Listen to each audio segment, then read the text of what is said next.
સાદુરૂપ આપવાનું પહેલો દાખલો છે 3x ની 4 ઘાત ગુણ્યા કૌંસમાં 2x ની 5 ઘાત ભાગ્યા 4x ની 3 ઘાત ભાગ્યા પ્રશ્ન 3x ની 4 ઘાત ગુણ્યા કૌંસમાં 2x ની 5 ઘાત ભાગ્યા 4x ની 3 ઘાત આખા કૌંસ ઉપર 2 ઘાત. તો આપણે આને પહેલા શું કરશું 3x ની 4 ઘાત એમ નામ રહી હતી ગુણ્યા 2x ની 5 ઘાત ભાગ્યા 4x ની 3 ઘાત અને આખા કૌંસ ઉપર 2 ઘાત. તો આ ઘાત છે બધાને લાગુ પડશે, બેને લાગુ પડે, x ની લાગુ પડે અને ઘાતની ઘાતનો શું થશે ગુણાકાર. તો 3x ની 4 ઘાત એમ નામ રહેતી ગુણ્યા હવે 2 ની 2 ઘાત તો 2 ને પણ લાગુ પડે 2 ની 2 ઘાત x ની 5 ગુણ્યા 2 તો શું થશે 10 ઘાત થશે ભાગ્યા આ 2 ઘાત 4 ને પણ લખશે તો 4 ની 2 ઘાત થશે ગુણ્યા ઘાતની ઘાતનો ગુણાકાર તો x ની 3 દુ કેટલી ઘાત થશે 6 ઘાત થશે બરાબર શું થશે 3x ની 4 ઘાત ગુણ્યા હવે આપણે ભાંગાકારમાં લખશું 2 ની 2 ઘાત x ની 10 ઘાત ભાગ્યા 4 ની 2 ઘાત ગુણ્યા x ની કેટલી ઘાત છે 6 ઘાત છે.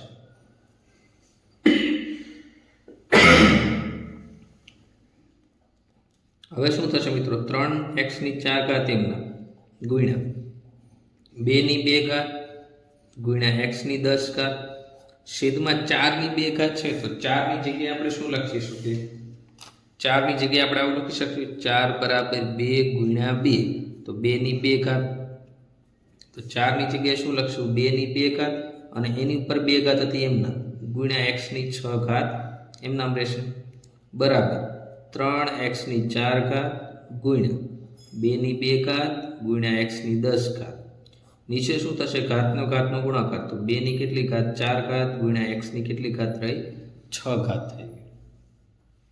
ત્યારબાદ શું થશે 3x ની 4 ઘાત આપણે એમ નામ લીધી ગુણ્યા હવે જો 2 ની 2 ઘાત અને 2 ની 4 ઘાત બે ભાગાકારમાં છે તો આપણે નીચે શું કરશું જ્યાં ઘાત વધારે હોય ત્યાં બાદબાકી કરશું તો ઉપર શું છે x ની 10 ઘાત માઇનસ 6 ઘાત થઈ જશે ભાગાકારમાં નીચે શું થશે 2 ની 4 ઘાત માઇનસ 2 ઘાત થઈ જશે.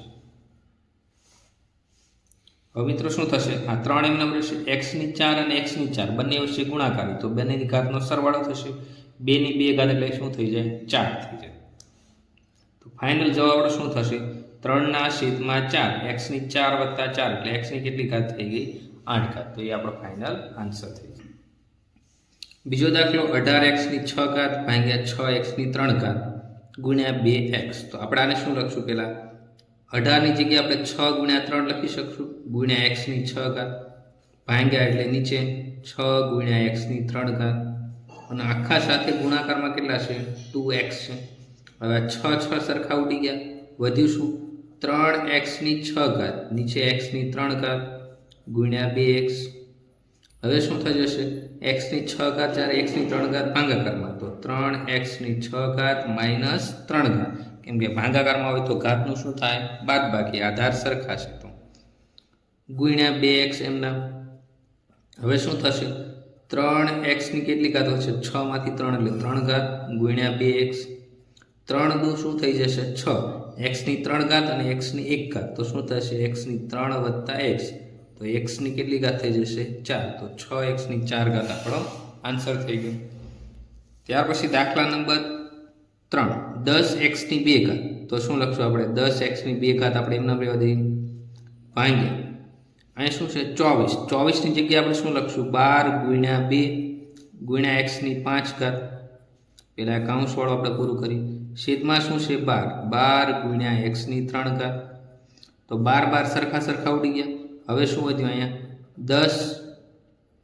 10x ની 2 ઘાત ભાગ્યા હવે શું થશે 2x ની 5 ઘાત ભાગ્યા x ની 3 ઘાત તો એની ઘાત આધાર સરખા છે તો ઘાતની શું થઈ જશે બાદબાકી.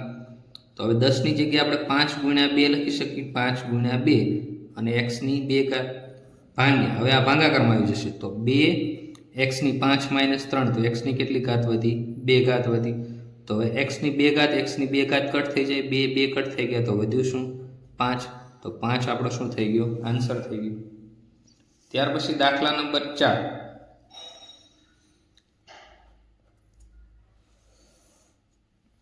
5 દાખલા નંબર 4 15x ની 5 ઘાત ભાગ્યા 5x વર્ગ. તો પહેલા કાઉન્સનું બતાવીએ તો 15 ની જગ્યાએ 5 ગુણ્યા 3 ગુણ્યા x ની 5 ઘાત ભાગ્યા 5x નો વર્ગ એટલે 5 ગુણ્યા x નો વર્ગ કાઉન્સ પૂરો ભાગ્યા કેટલા હતા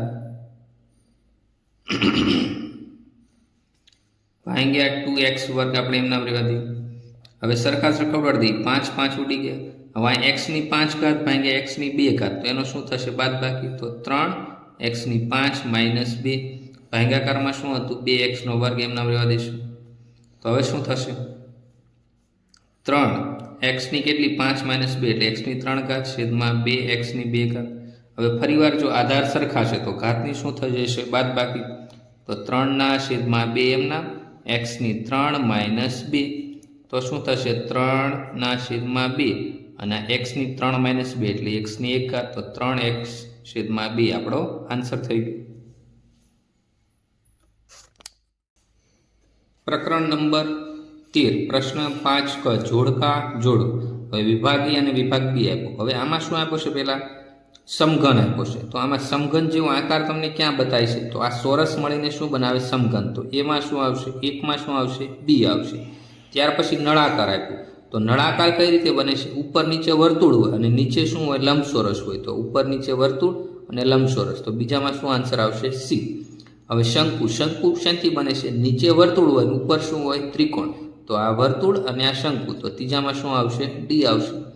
ચોથો છે પ્રિઝમ પ્રિઝમ શેનાથી બને ત્રિકોણથી અને વચ્ચે શું હોય છે ચોરસ હોય છે. તો જો આ ચારે બાજુ ત્રિકોણ છે અને વચ્ચે ચોરસ છે જો 4માં શું આવશે એ આવશે. તમને આન્સર આપેલા છે પણ સમજણ જરૂર છે એના માટે હું તમને આ સમજાવું છું. ત્યાર પછી બીજું જોડકું શું આપ્યું છે તમને અહીંયા લંબચોરસ આપ્યું છે પણ આ 3D માં આપ્યું છે. તો હવે આને આપણે શું કહીશું આપણે અહીંયા ડી લંબઘન થશે. બીજો શું આપ્યો છે સમઘન તો આ સમઘન આ શંકુ આપેલો છે અને આ શું આપ્યો છે પિરામિડ આપ્યો છે. ત્રીજા જોડકામાં શું આપ્યું છે જો આ વર્તુળ આપ્યું છે તો એને આપણે શું કહીશું ગોલક. અંદરથી એ ખુલ્લું નથી દડો નથી તો આને આપણે શું કહીશું દડા પ્રકારનો એક ગોલક છે તો આને ગોલક કહીશું. પછી બી શું આપ્યું છે એક પ્રકારનો નળાકાર આપ્યો છે તો બી માં ડી નળાકાર.